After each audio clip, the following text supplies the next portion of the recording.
जानिए कैसे एक लिट्टी बेचने वाला बन गया भोजपुरी इंडस्ट्री का सुपरस्टार। भोजपुरी सिनेमा और संगीत की दुनिया के सुपरस्टार खेसारी लाल यादव अपना जन्मदिन सेलिब्रेट कर रहे हैं। खेसारी का जन्म बिहार के सिवान जिले में 6 मार्च 1986 को हुआ था। 35 वर्ष की आयु में उन्होंने अपने छोटे से गांव से बाहर निकलकर मुंबई की माया नगरी से लेकर पूरी दुनिया में फैले भोजपुरी और हिंदी भाषियों के मध्य अपनी पहचान बनाने में कामयाब हो चुके हैं। इस मुकाम तक पहुंचने में खेसारी को इतना लंबा फासला और इतना कठिन संघर्ष करना पड़ा है, इसकी कल्पना भी ढेरों लोग नहीं कर पाएंगे। दिल्ली की सड़क पर बेचते थे लिट्टी। खेसारी ने अपने जीवन में फर्श से अर्श तक का मुकाम को अपने नाम कर लिया है। उन्होंने एक समय में बहुत ही ज्यादा गरीबी का सामना किया था। उनका जन्म बहुत ही गरीब परिवार में हुआ है। उम्र हुई और कमाने की जरूरत महसूस हुई तो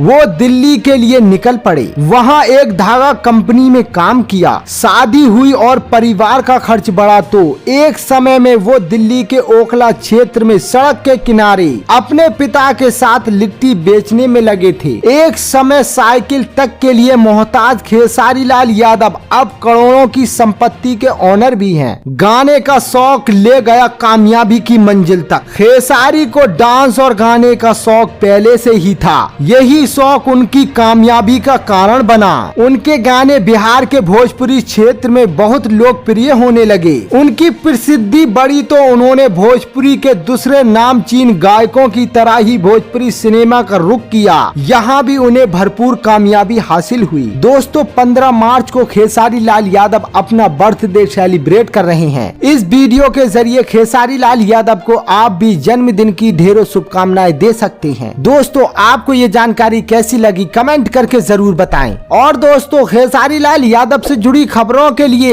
इस खबरी अपडेट चैनल को सब्सक्राइब करना ना भूलिए।